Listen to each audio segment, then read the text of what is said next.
მეგობრებო, გთხოვთ დაიკავოთ ადგილები, ქორუმი არის, დავიწყოთ ბიუროს ხდომა. მაშასე. განსახილველი საკითხებიდან სიახლეები გვაქვს. დადგენილების პროექტი საქართველოს პარლამენტის გამოკლებული წევრის რუსუდან თევზაძის ადგილმონაცვლის დაჯი კოუზერიძის უფლებამოსილების ცნობის შესახებ. მეორე საკითხია სოფლის მეურნეობისა და სოფლის განვითარების შესახებ კანონში ცვლილებები. კანონის პროექტი გვაქვს ასევე საავტორო და მომიჯნავე უფლებების შესახებ საქართველოს კანონში ცვლილების შეტანის თაობაზე. პაკეტი არის პროდუქტების უსაფრთხოებისა და თავისუფალი მიმოქცევის კოდექსის ცვლილების შეტანის შესახებ, ამას ახლავს თან პროდუქტების უსაფრთხოების და თავისუფალი მიმოქცევის კოდექსში ცვლილებების აუცილებლობა გვაქვს, საჯარო შესყიდვების შესახებ, კანონში ცვლილებებია საჭირო და სახელმწიფო შესყიდვების შესახებ კანონში ცვლილებები არის საჭირო ასევე. ახალი საკანონმდებლო ინიციატივებიდან ახალია საჯარო დაწესებულებაში შრომის ანაზღაურების შესახებ საქართველოს კანონში ცვლილების შეტანის თაობაზე. აქ ინიციატორები არიან პარლამენტის წევრები შარვა კერესელიძე, გიორგი შარაძე, ქეთევან ბაკარაძე, ვიკა ფილფანი, გიგა ფარულავა, თამარ ხვედელიანი, სოფო ხორგიანი, სალომე კობალაძე, გელა აბულაძე, მალხას თორია, ეს მთელი შემადგენლობა ამ პარტიისა, ამ ინიციატივის ავტორები. წამყვანი კომიტეტი შესაბამისად ჯანმრთელობის დაცვის და სოფლის და სოციალურ საკითხთა კომიტეტი და სავალდებულოა საფინანსო საბიუჯეტო კომიტეტის ამ შემთხვევაში. საქართველოს ორგანულ კანონში საქართველოს შრომის კოდექსში ცვლილების შეტანის თაობაზე ჩვენ გვაქვს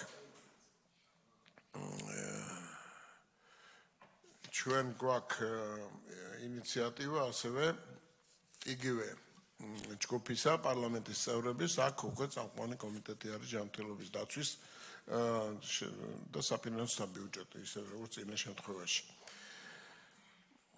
საქართველოს კანონის პროექტი საქართველოს 2025 წლის სახელმწიფო ბიუჯეტის შესახებ საქართველოს კანონში ცვლილების შეტანის თაობაზე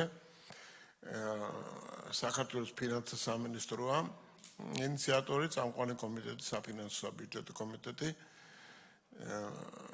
და სავალდებულო კომიტეტი სხვა კომიტეტები, ვინაიდან ეს გრაფიკი წარმოდგენილი გვაქვს და ყველა კომიტეტში ამას განვიხილავთ. საორგანიზაციო საკითხებიდან საქართველოს 2026 წლის სახელმწიფო ბიუჯეტის შესახებ კანონში პროექტებისა და ქვეყნის ძირითადი მონაცემებისა და მიმართულებები 26-29 წლებისათვის დოკუმენტის საბოლოო ვარიანტი თანდათულ მასალებთან ერთად ეს უნდა გადაეცეს საქართველოს პარლამენტის საბიუჯეტო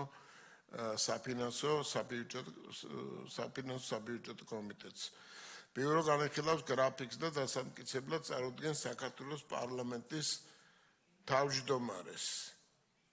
ლაპარაკია საბიუჯეტო კომიტეტის მიერ წარმოდგენილ საქართველოს 2025 წლის სახელმწიფო ბიუჯეტის შესახებ კანონის ცვლილების შეტანის თაობაზე. გავითვალისწინოთ ეს კენჭსაყრელი გვაქვს მომართვა საქართველოს მთავრობის მიერ საკანონმდებლო ინიციატივის წესის წარმოდგენის სოფლის მეურნეობისა და სოფლის განვითარების შესახებ კანონის ცვლილების შეტანის თაობაზე საქართველოს კანონის პროექტის დაჩქარებული წესით პლენუმის თომაზე განხილვის ახალი ვადის განსაზღვრის შესახებ 9-12 დეკემბერი და ვფიქრობ არაფერი მიზეზი არ გვაქვს არ დავეთანხმოთ. პლენარული ხდომის დღესასწაულში უკვე ავსახეთ და საორგანიზაციოშიც ამოვიკითხოთ პარლამენტის გამოკლებული წევრის რუსუდან თევზაძის ადგილმონაცვლის შესახებ ცნობის თაობაზე. საქართველოს პარლამენტის სოფლის მეურნეობის კომიტეტის თავმჯდომარის გელა სამხარულის მიერ წარმოდგენილია 9-12 ნოემბერს იტალიის რესპუბლიკაში ქალაქ რომში შიმშილისა და არასრულფასოვანი კვების წინააღმდეგ რიგით მესამე გლობალური საპარლამენტო სამიტის მოსამზადებელ შეხვედრაში მონაწილეობის ანგარიში. ცნობად მივიღოთ ასევე დადებითი დასკვნა საპროცედურო საკითხთა კომიტეტს აქვს არნაკლებ 25,000 აუმჩევლის ინიციატივით კანონპროექტის წარდგენის უფლების განხორციელების მიზნით საინიციატივო ჯგუფის გიორგი ქარდაო, ზურაბ მახარაძე, შოთა მარტინენკო, ირაკლი მარტინენკო და სერგო ხურციძე ამის რეგისტრაციის თაობაზე. კი ბატონო. პრეზიდენტის წარდგინება გვაქვს საქართველოს კომუნიკაციების ეროვნული კომისიის წევრის ერთ ვაკანტურ თანამდებობაზე ასარჩევად საქართველოს მთავრობის მიერ წარმოდგენილი გოგა გულორდავას ვლადიმერ ტატიშვილის და ილია მიქელაიშვილის კანდიდატურების წარდგინების შესახებ.